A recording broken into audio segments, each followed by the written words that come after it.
हे oil check कर. हे स्टेफनी, तू त्या छकुल्याला बघितलं नाही? असला भडकलेला, शिवाला पोलिसात जाण्याची धमकी देत होता, पण त्याला माहित नाही की शिवा काय आहे ते. अरे असा दिमाग लढवलाय ना, त्याला पण कळालं नाही. आम्ही त्याला उल्लू बनवून इकडे येत होतो, पण शिवाच्या मनात काय आलं ती परत गेली त्याला सॉरी बोलायला. त्या ऍक्च्युअल मध्ये खरं तर जायला नव्हतं पाहिजे, पण आपली शिवा पण ना. शिवा, हे शिवा.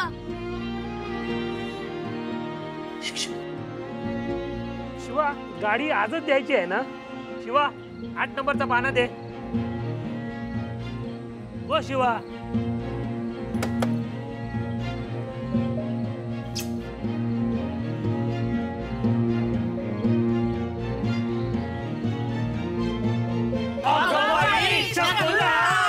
तुमच्या तर देऊ का चमाट. लक्ष कुठे आहे? तिचं लक्ष आपल्याकडे कुठे असणार आता? बसतो गप बसतो. आपल्या शिवाने ना लाईफ मध्ये फर्स्ट टाइम कोणाला तरी सॉरी बोललाय, त्याचाच विचार करत असणार ते. नाहीतर काय शिवा, तू चक्क गाडी घेऊन त्याला सॉरी बोलायला गेली. नाहीतर तुला नडायला आलेल्या पोरांना तू सोडत नाही. अरे पण त्याची चूक असेल तर ना, त्याची काय पण चूक नव्हती. सॉरी बोलायला गेले पण इथे भलताच मॅटर झाला. काय झालं? त्याने प्रपोज केलं का?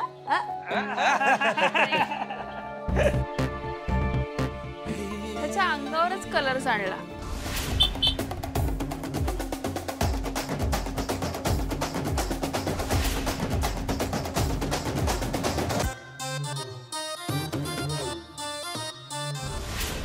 मला इतका राग आला होता, तो गोरा गोरा झाला होता एकदम.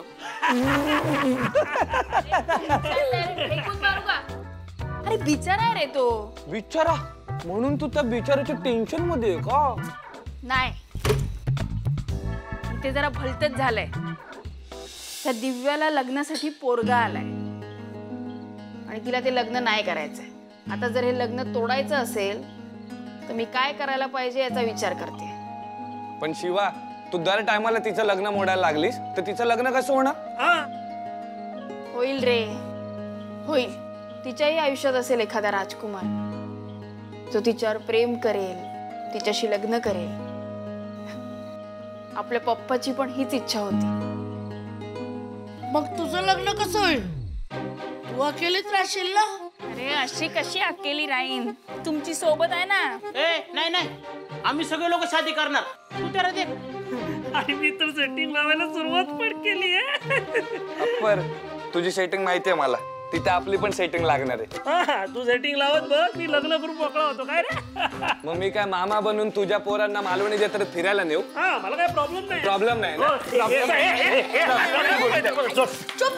तिकडे शिवाचं काय आलंय आणि तुमचं काय चाललंय? हे शिवा, काळजी करू नको, तुझं लगीन होणार. अरे पर किसके साथ? झाली टेर खेचून झाली. चला कामाला लागा. इथे काय? ए शिवा, खरं सांग, तू त्याचा विचार करतेस ना? अरे नाही रे बाबा. नाही ना? मग आपण गेम खेळूया. काय? ही क्वीन जर तू बरोबर त्या पॉकेट मध्ये मारलीस तर तू त्याच्या विचारात नाहीस, पण ही क्वीन जर पॉकेट मध्ये नाही गेली तर तू त्याचाच विचार करते. चल, असं कुठे असतं का? असंच असतं. अरे वो नहीं ना तेरे दिलो दिमाग में तो खेल ना, और डाल पॉकेट में क्वीन. बरोबर आहे. ए सायलेन्सर, उठ. हे घे. बस. गेली पाहिजे ना, सोप आहे. चल शिवा, आपल्याला माहिती आहे तुझा नेम लय डेंजर आहे, पण यावेळी जरा कंडिशन वेगळी आहे. आता कळेल हिचा नेमका नेम कुठे येते.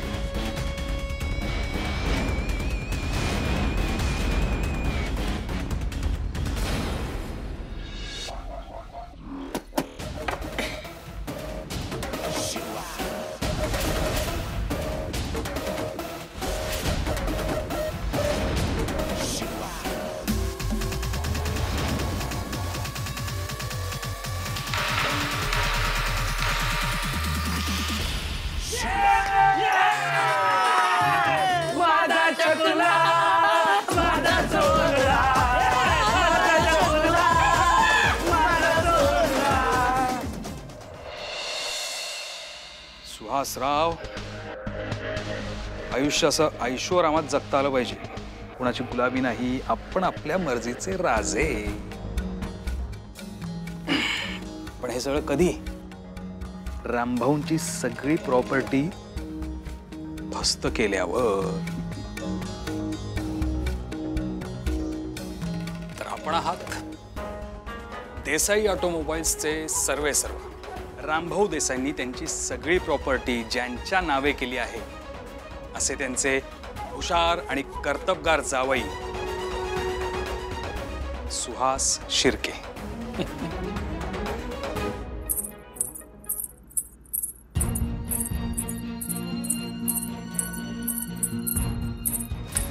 दिव्या दिव्या दिव्या दिव्या अजून लग्न ठरलं पण नाहीये आणि घरात सगळे तिच्याच नावाचा जप करतायत. माझं डोकं उठलंय तिच्या नावाने. तिचं नाव जरी ऐकलं ना तरी तळपायाच्या मस्तकात जातीये माझ्या. किट्टू डार्लिंग, मला कळतंय आणि या घरात तुला समजून घेणारं माझ्याशिवाय दुसरं आहे तरी कोण? हा,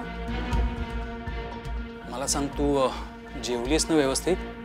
कशाखाली घास उतरणार आहे का माझ्या? दिव्या पूर्ण ऐकून जेवण सुद्धा जात नाहीये मला. किट्टू डार्लिंग, कळतंय मला, पण तू जेवली नाहीस तर कसं चालेल? तू एक काम कर, तू इथे बसून घे, मी तुझ्यासाठी काहीतरी खायला घेऊन येतो. हा, नकोय मला, मूड नाहीये माझा.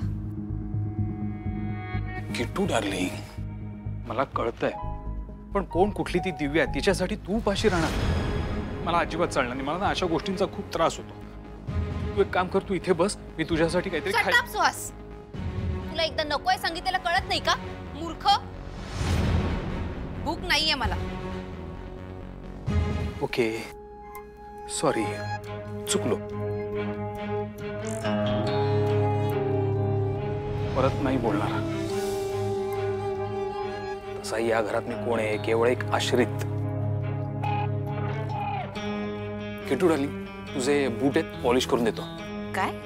एक काम कर, तू तुझे पाय दे, अरे चेपून देतो. सुहास, अरे काय चाललंय तुझं?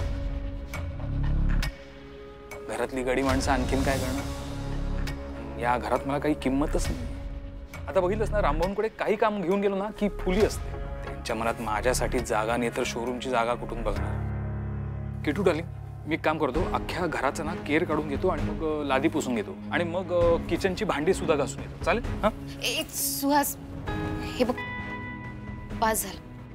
मला कळतंय तुला काय वाटत असं. या घरातल्या होणाऱ्या सुनेचं जर एवढं कौतुक होणार असेल ना तर जावयाला सुद्धा तेवढाच मान मिळायला हवा. Kittu darling, love you. माझं ना तुझ्यावर खूप प्रेम आहे आणि या घरात ना नेमकं हेच नाही. घरातलं कोणीही घरातल्या मुलीवर प्रेम नाही करत. हे म्हणजे तुझ्या सगळ्या गरजा पुरवल्या जात आहे, पण प्रेम फक्त आशूवर केलं जातं. आता बघितलंस ना, रामभाऊ संघर्षनगरमधनं आल्यानंतर आपण त्या दिव्याला विरोध केला, पण रामभाऊने काय केलं? ऐकलं आपलं? नाही. त्यांनी जरी ऐकलं नसेल तरी आईच्या डोक्यात किडा सोडलाय ना मी अपशकुनाचा. पण रामभाऊने अपशकुनाचा शुभशकुन केलाच ना. का? तर केवळ तुला खोटं ठरवायचं म्हणून. किट्टू डार्लिंग, मला तर कधी कधी असं वाटतं की तुला ना एखाद्या देवळाच्या पायरीवरनं उचलून आणलंय की काय, असे सगळेजण तुझ्याशी वागतात. पण मी ना एक निर्णय घेतलाय. काळजावरती दगड ठेवून सांगतोय, आपण ना या घरातनं बाहेर पडूया. फार फार तर एखाद्या झोपडीत राहू. हां, तिथे एक वेळ लाईट नसतील, पाणी नसेल, स्वच्छता नसेल, पण एक गोष्ट मात्र नक्की असेल आणि ती म्हणजे आपला आत्मसन्मान. आणि मला वाटतं जगण्यासाठी तेवढं पुरेसं आहे. सुहास, अरे नको असा विचार करूस. हे बघ, आपण करू सगळं व्यवस्थित. काय करणार व्यवस्थित आणि कसं करणार? बघतीस ना, सगळं घर त्या दिव्याच्या नावाचा जप करत आहे. गुरुजी येत आहेत पत्रिका बघायला. बघू देत त्यांना पत्रिका. बाकी सगळे ग्रह मी फिरवे.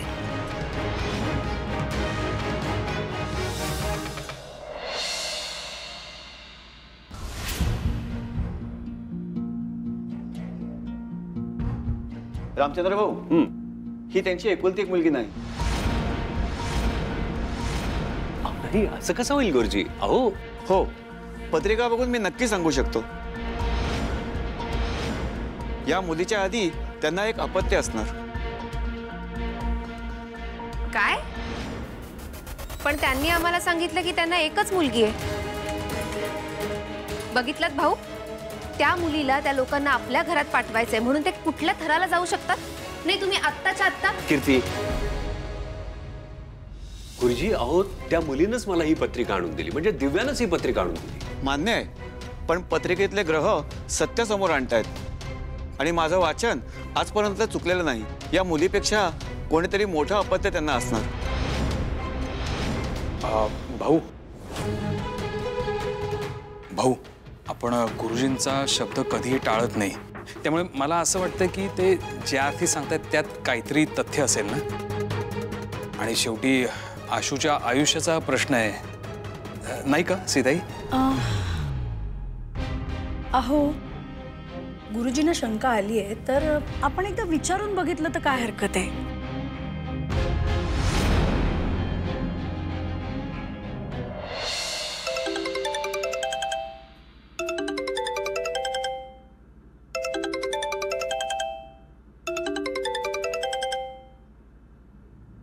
हाँ नमस्कार, मी रामचंद्र देसाई बोलतोय. नमस्कार. नमस्कार. ते जर पत्रिकेबद्दल बोलायचं होतं. पत्रिका बघितली का? जुळते पत्रिका? हो, त्यासाठीच आमचे गुरुजी आमच्या घरी आलेत. अच्छा, काय म्हणाले? आमच्या गुरुजींचं म्हणणं असं आहे की ती दिव्याची पत्रिका नाहीये. दिव्याची पत्रिका नाही? आओ असं कसं होईल? नाही, आमच्या गुरुजींचं वाचन कधी चुकत नाही आणि माझाही तोच अनुभव आहे. त्यामुळे मला असं वाटतंय की तुम्ही एकदा जरा दिव्याशी बोलून घ्या ना, म्हणजे चुकून एखादी पत्रिका वेगळीच आली असेल तर. हो, मी बोलते दिव्याशी आणि तुम्हाला फोन करते लगेच. हो. दिव्या, ए दिव्या, मला सांग, काल तू देसाईंना जी पत्रिका दिली ती नक्की तुझीच पत्रिका होती ना?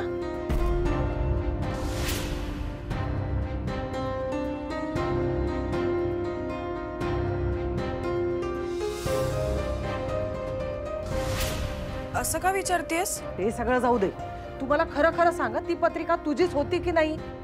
हो, मी का भलती सलती पत्रिका देईन आणि तुझ्या समोरच दिली ना. काय ग वंदे, काय झालं?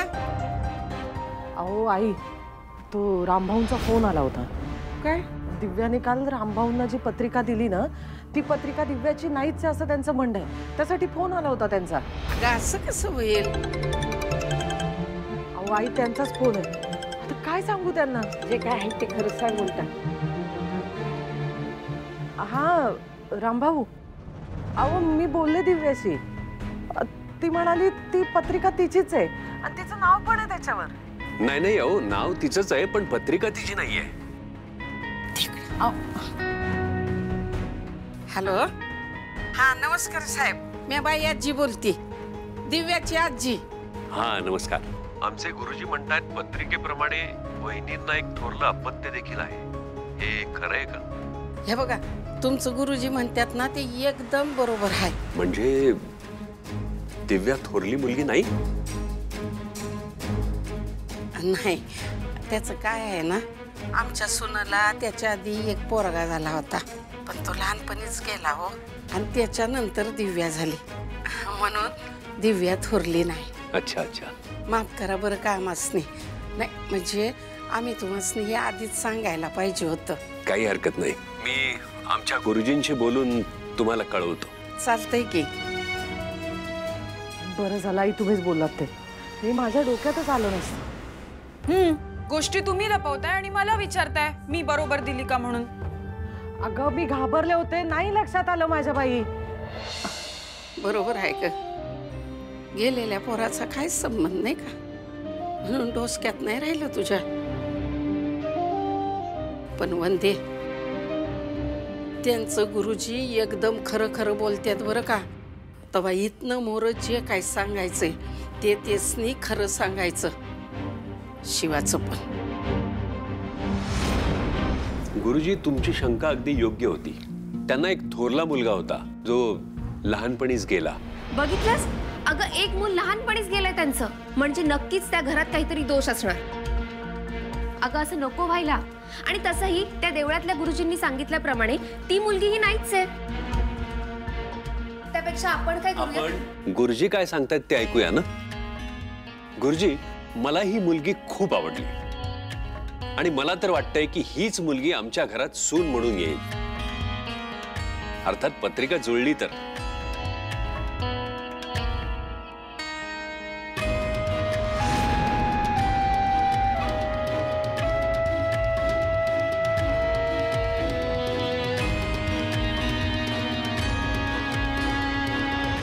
ही अतिशय वेगळी पत्रिका आहे. दुर्गेचा आशीर्वाद आहे या मुलीवर. ही मुलगी आणि तुमचा मुलगा यांचे गुण उत्तम जुळतात. ही जर मुलगी तुमच्या घरात आली तर तुमच्या घराचीच भरभराट होईल. चला, म्हणजे आता आपण पुढे जाऊ शकतो. हो, कोणताही किंतु परंतु मनात ठेवू नका. निश्चिंत मनाने या मुलीला घरात घेऊन या. वा, तुम्ही सांगितलं म्हणजे ठरलं. वा गुरुजी, तुम्ही आज अगदी वेळात वेळ काढून आलात, त्यामुळे फार बरं वाटलं. आणि गुरुजी, तुम्ही पत्रिका बघून स्थळाबद्दल खात्री दिलीत. आता आमच्या मनातल्या शंका सगळ्या मिटून गेल्या. दोघांनाही आशीर्वाद द्यायला नक्की यायचंय. नक्की. येतो यांना सोड. या. अजून एक गोष्ट रामभाऊ, या शुभ कार्यास फार उशीर करून चालणार नाही. हे लग्न जर करायचं असेल तर पुढच्या 2 महिन्यात करावं लागेल, नाहीतर कधीच होणार नाही. जर हे लग्न मोडलं तर तुमच्या मुलासाठी चांगलं नसेल. गुरुजी, आम्ही आजवर तुमचा शब्द कधी टाळला नाही आणि यापुढेही कधी टाळणार नाही. आमच्या मुलाचं लग्न या 2 महिन्याच्या आतच होईल, पण तुमचा आशीर्वाद असावा. या. काय रे, काय म्हणाले गुरुजी? अरे गुरुजी म्हणाले ह्या 2 महिन्याच्या आत आपल्याला लग्न करावं लागेल, नंतर मुहूर्त नाही. अरे इतकंच ना?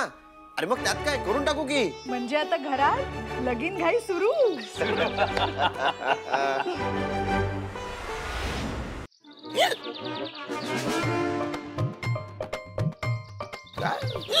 भाई, बोल ना भाई. तुला माझी आठवण येते का रे? नाही रे, का? अरे काही नाही, इथं बसलो होतो रील बघत, मला अचानक उचकायला घ्यायला लागले रे. आणि तुझ्याशिवाय माझी आठवण कोण काढणार? माझा काय संबंध? मांजा, एक काम कर, पाणी पी. आणि अशी आठवण काढून जर उचक्या लागत असत्या तर दिव्याला सतत लागतच राहिल्या असत्या, तिच्या थांबल्याच नसत्या. मी तिची खूप आठवण काढतोय. कारण ए आशू, तुला ना त्या दिव्याशिवाय दुसरं काही सुचत नाहीये? नाही, आणि काही सुचणारही नाहीये. म्हणजे वहिनी भेटली की काय? हा, नाही, अजून भेटली नाहीये, पण डायरेक्ट शादी के मंडप में. म्हणजे? अरे म्हणजे गुरुजी आले होते आज आणि त्यांनी आमची पत्रिका मॅच केली, तर 100% मॅच आहे मांजा. वा वा भावा, अभिनंदन. तू काय ऐकत नाही? नाही, मजाक मजाक में शादी भी हो रही है. हे मजाक मजाक तुझ्यासाठी असेल, मी खरं प्रेम करतो. हा, आणि इनफॅक्ट मी तिला उद्या भेटायला चाललोय. आता मला कोणी अडवू शकत नाही. पण भाई, तिथे ती लेडी डॉन असेल ना शिवा, ती भेटली ना तर कन्फर्म काहीतरी लोचा होतो रे. अरे तिचा काय संबंध? मी गाडी काढणार, डायरेक्ट दिव्याच्या घरी जाणार, तिला भेटणार आणि थेट घरी येणार. नाही नाही, तू सरळ गाडी काढ, दिव्याच्या घरी जा, आणि हा, वाटेत कुठेही थांबायचं नाही. हा, ऑल द बेस्ट. जा काय असतं, माझ्या आयुष्यातला एवढा स्पेशल दिवस आहे. माझ्या बेस्ट फ्रेंडनी माझ्याबरोबर यायचंय. तुझी वाट बघणार आहे मी, आपण एकत्र जायचंय. Okay, I have to go. Alright, चलो बाय बाय. क्रीमवाला बिस्किट नाहीये काय?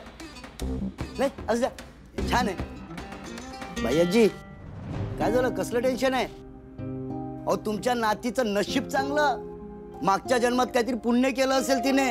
हा, अहो म्हणून तर तिला ह्या जन्मामध्ये चांगला मुलगा भेटलाय, चांगलं घर मिळालंय. तुमची मुलगी कोट्याधीश होणार. खोटं आहे का ते? मग तोंड पाडून का बसलाय? ना तसं काय बी नाही हो, पण ते नाना, तुम्ही आमच्या लेकीसाठी एवढं चांगलं स्थळ आणलंय हो, पण हे लग्न कसं करावं तेच कळत नाहीये. म्हणजे आमची परिस्थिती ही अशी. आणि तुम्ही कशाला काळजी करताय भैयाजी? अहो त्यांना आली आहे सगळी कल्पना, म्हणून तर ते येऊन गेले ना. आणि आता उद्या पुन्हा येणार आहेत. उद्या? हा, उद्या. अहो त्यांच्या डोक्यात सुपारी फोडायची आहे. लग्नाची सुपारी, लग्नाची बोलणी करायची आहे. त्यासाठीच रामभाऊ सहकुटुंब येत आहेत. पुढचा कार्यक्रम व्यवस्थित पार पाडा म्हणजे झालं. अहो पण एवढ्या लवकर म्हणजे आई. अहो पण चांगल्या कामाला उशीर कराच कशाला?